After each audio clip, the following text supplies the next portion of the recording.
On commence tout de suite avec la partie que j'ai disputée contre Théodore, donc c'est celle qui a été la plus courte et la plus facile à analyser, ce qui m'a bien aidé.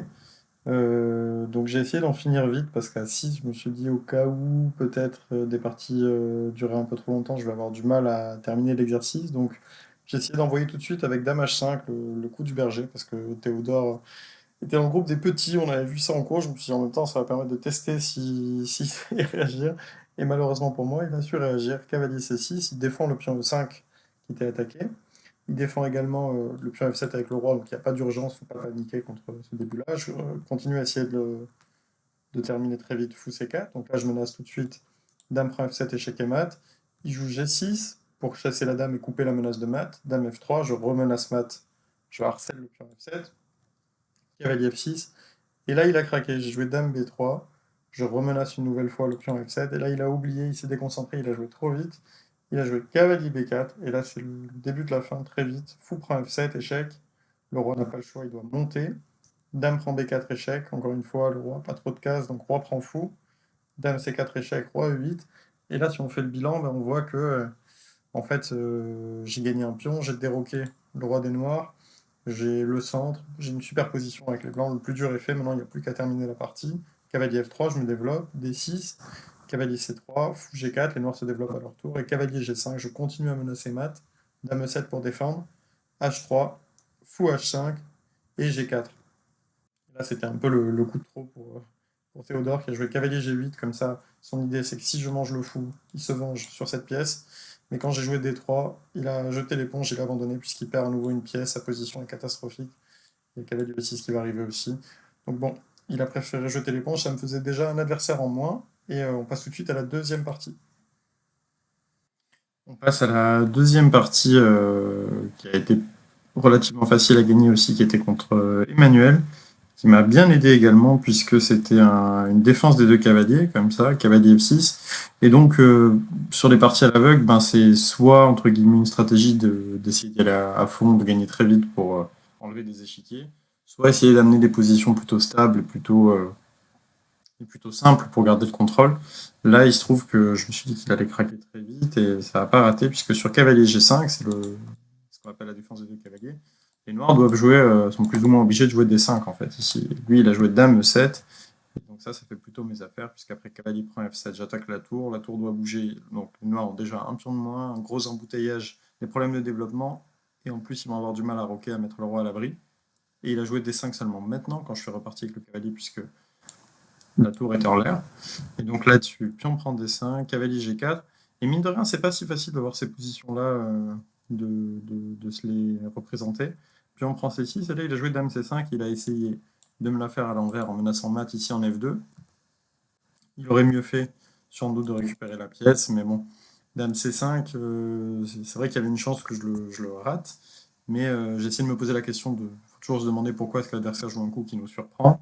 Et donc Dame E2 pour protéger le mat, tour H8 pour sauver la tour, et D4, j'en profite pour ouvrir le jeu puisque son roi est bien bloqué au milieu. Dame prend D4, petit roc, fou E7, et donc le roi peut pas bouger le roi des noirs, moi je suis à l'abri. Fou F7 échec, roi D8, et puis dernier piège ici, il a craqué très vite en fait, puisque après pion prend B7, fou prend B7, il y a cavalier E6 qui gagne la dame, et il a abandonné dans cette position, donc une partie aussi gagnée assez rapidement, et donc qui me permet de me concentrer sur les quatre dernières. On passe à la partie contre Grégoire, qui était quand même beaucoup plus disputée. Alors j'ai essayé là aussi de jouer assez tranchant, mais très vite en fait sur cette position-là, quand Black Mardi meurt et jouer E6, il me donne l'opportunité de re-rentrer dans une française des prend E4, qui est quelque chose que j'aime bien jouer côté blanc. C'est des positions que je connais à peu près. Et donc c'était quelque chose d'assez stable en fait dans ma tête aussi. J'allais pas me stresser à me représenter une position bizarre avec des pièces qui sont placées de manière inhabituelle. Donc j'ai cherché à simplifier le plus vite possible pour avoir une position figée avec deux pièces mineures sur l'échiquier. Donc dans un coin de ma tête, je retiens que j'ai un fou en D3, un cavalier en F3. Lui, il lui reste le fou de case blanche habituel et le cavalier en B8. Et ça faisait une position assez simple à retenir. Pourtant, j'ai trouvé le moyen de me planter. Alors, il joue P6 ici, il me donne fou E4, qui est plutôt un tempo sympa à gagner pour les blancs, parce que maintenant, mon fou domine un peu l'échiquier. Il va avoir des faiblesses un peu partout. Il joue sur trois rangées. Petit roc, fou A6, et là j'ai craqué, je venais d'oublier que j'avais joué fou E4, donc je joue C4. et il me dit fou prend C4. Et là, coup de tonnerre un peu, parce que je me dis mince, si j'ai perdu le fil ou que je joue un coup illégal, j'ai perdu. Donc je me concentre bien pour essayer de visualiser. Je me rappelle que mon fou est en E4. Et en fait, j'ai oublié cette séquence avec fou E4 et C6. C'est un peu, comment dire, effacé de ma tête et c'est assez marrant parce qu'on va voir que du coup, il y aura d'autres erreurs dans la suite de la partie en lien avec cette séquence que j'ai oubliée. Et donc j'ai dû me concentrer seulement sur ce que j'avais en tête, c'est-à-dire la moitié droite de l'échiquier et essayer de gagner de ce côté-là. Tour 1, parce que je vois que la tour est en prise, cavalier D7, tour C1, j'attaque ce fou qui vient d'être mis en C4 en mangeant mon pion, B5, et là je pourrais tout simplement manger en C6, mais vu que j'ai oublié cette séquence-là, je ne vois pas que je peux prendre en C6, et donc je joue cavalier E5. Il joue tour D8, pareil, je ne vois pas que je peux prendre en C6, je joue cavalier prend C4, puis on prend et tour prend. Et après cavalier E5, il profite un peu du clouage en D4, il me tend un piège un peu en pensant que je vais liquider, prendre en E5, et en fait j'ai bien calculé, j'ai trouvé une séquence assez jolie, qui était compliquée à bien évaluer à l'aveugle, mais j'ai vu qu'il y avait une attaque double, avec fou prend H7, roi prend et dame H5, je me décloue, j'attaque le roi et le cavalier E5, et donc dans cette position-là, après dame H6, dame prend G prend et tour prend C6, il a abandonné puisqu'il a la finale avec deux pions de moins et surtout une structure affreuse ici. La tour va continuer à rentrer après, j'ai un pion passé qui va apparaître là-bas. Il a abandonné dans cette position-là. Et donc victoire ici au début de cette finale avec deux pions de plus. On passe à la partie contre Raphaël qui est aussi un joueur que j'ai essayé de neutraliser rapidement parce qu'il peut être dangereux. Et donc j'ai essayé de chercher un Gambit Evans qui est une ouverture que je connais bien depuis que je suis petit, donc je me sens un peu à l'aise, je visualise où sont les pièces. B4, il a mangé tout de suite en B4. Donc l'idée c'est de jouer C3 et de gagner un tempo sur le fou pour essayer de jouer la poussée C3 D4 très rapidement. Et donc là D4, puis on prend D4, jusqu'ici entre guillemets tout va bien. Petit roc, et là il me joue Dame F6, et Dame F6 ça m'a l'air quand même un peu lent comme coup. C'est un gambit, donc on sait que les noirs doivent plutôt chercher à pas être trop gourmands, ils doivent sortir leurs pièces, mettre le roi à l'abri très vite pour pas se retrouver mal. Donc je me suis dit Dame F6 c'est bizarre. Qu'est-ce qu'on peut faire? Alors si je prends D4, il va sans doute reprendre. Donc E5 c'est thématique, ça attaque la dame et surtout ça essaye d'ouvrir la colonne E, puisque moi j'ai roqué, les noirs n'ont pas roqué. Et donc si la colonne s'ouvre, c'est moi qui pourrais mettre une tour dessus. Et très vite il a craqué, il a joué cavalier prend sans réfléchir.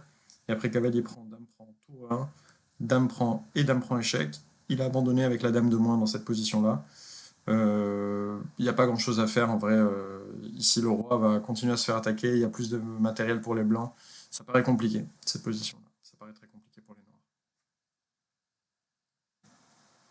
On passe à la partie contre Alex, qui est un des joueurs les plus redoutables de cette simultanée. Alors je savais que lui, ça allait être une partie longue et difficile, donc j'ai tenté aussi de rejouer mon Gambit Evans contre lui pour avoir une position où je me sente à l'aise et confortable. Il l'a refusé, il joue fou B6. On avait joué ça la veille. A4, A6 et fou B2. Je gagne un tempo sur le pion en E5, cavalier F6, et là ça devient déjà compliqué à calculer à l'aveugle, puisque je peux manger en E5, il va prendre peut-être en E4, enfin tout va s'ouvrir. La position est un peu bizarre, donc je me suis dit petit roc, c'est le plus simple, cavalier prend E4 et B5, cavalier A5 et cavalier prend E5. J'avais vu cette position dans ma tête, je me disais, il va échanger en C4, il a la paire de fous, mais j'ai la colonne E qui s'ouvre, il y a G7 en l'air. Moi, tour A1 est défendu surtout, donc j'ai pas besoin dans ma tête de surcalculer ce genre de séquence-là, puisque je sais que ma pièce est protégée. Donc les thèmes sont à peu près faciles à voir. Et j'attaque aussi le fou B6. Donc ça paraît être une position délicate. Et là, il a tenté un gros coup de poker, sûrement du fait qu'on était en partie à l'aveugle. Il s'est dit, je vais compliquer les choses. Fou prend F2. Et donc, il sacrifie deux pièces pour une tour et un pion, ce qui est un peu audacieux, surtout que c'est lui qui a le roi à l'air. Donc, ça me paraissait un peu audacieux. Je me suis dit, tour prend, cavalier prend. Et là, un coup désagréable. Dame E2, coup intermédiaire. Je fais échec avant qu'il ait le temps de mettre le roi à l'abri. Dame E7, dame prend, et roi prend F2. Et je dois avouer que moi, je préfère quand même des positions stabilisées comme ça, avec très peu de pièces sur l'échiquier. C'est assez facile, mine de rien. C'est plus facile à voir que ce que ça a l'air. Même si la partie va durer très longtemps, moi, je me trouve plus à l'aise dans ce genre de configuration-là pour jouer longtemps à l'aveugle, parce qu'il y a très peu de pièces à s'imaginer, à se représenter dans la tête. Donc il a toujours le problème en G7 à régler. Donc tour G8, cavalier C3, je me développe, je menace déjà d'aller en D5. Puis on prend B5, tour E1 échec parce que je ne veux pas échanger les tours. Roi D8 et après B5. Et là j'ai une belle position, le roi est un peu à l'étroit, le roi des noirs. D6, c'est là un bon coup positionnel, j'étais content de le trouver. Je me dis comment est-ce que je peux fragiliser toute la position autour du roi. B6, je frappe la base de la chaîne de pions en C7.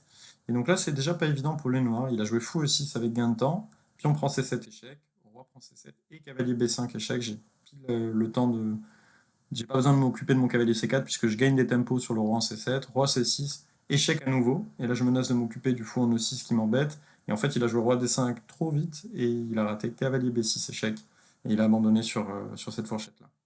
Et donc, heureusement pour moi, la partie s'est terminée de manière assez rapide grâce à cet échec, cette fourchette à la fin.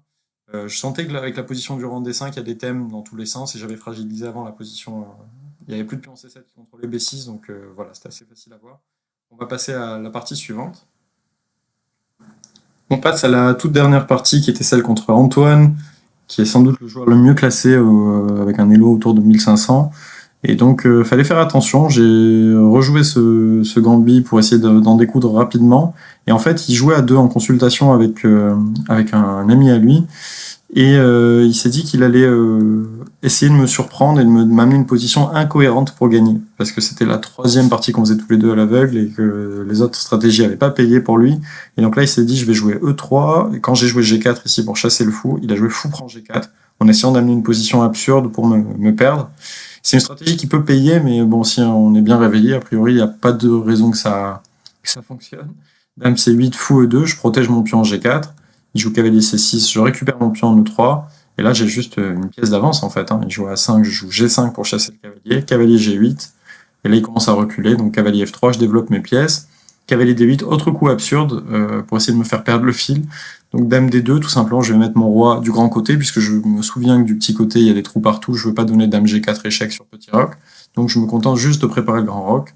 Dame B8, autre coup un peu bizarre. Tour H1. Tout ça, c'est des coups un peu naturels qu'on peut jouer même sans être sûr de la position, c'est des bons coups. Dame A7, et là D5, je sais que j'attaque la dame, il joue B6, cavalier D4, je me dirige vers le trou en C6 ou en E6, il joue A4, cavalier C6, attaque la dame, prise, A3 pour essayer d'ouvrir le jeu, et là j'envoie dame D7 échec, roi F7, fou C4 échec, on harcèle le roi G6, là j'ai pris en F6 pour ouvrir des lignes, mais il y avait sans doute plus rapide, A prend B2 échec, roi B1, et il a abandonné dans cette position-là, puisque le roi paraît quand même dans un bon réseau de maths. Il y a tour G1 qui arrive, il y a dame échec un peu dans tous les sens qui arrive, et ça paraît compliqué, puisque le roi ne peut plus rentrer en F7 ici. Donc il a abandonné dans cette position-là. Ça peut être une stratégie payante de tenter de jouer un peu n'importe quoi, mais si on est bien réveillé, a priori, même à l'aveugle, on doit pouvoir lire la position et se souvenir à peu près de ce qui se passe, quoi. Donc je pense qu'il vaut mieux essayer de jouer la meilleure partie possible en général. Merci d'avoir suivi ces analyses à l'aveugle et puis à très vite.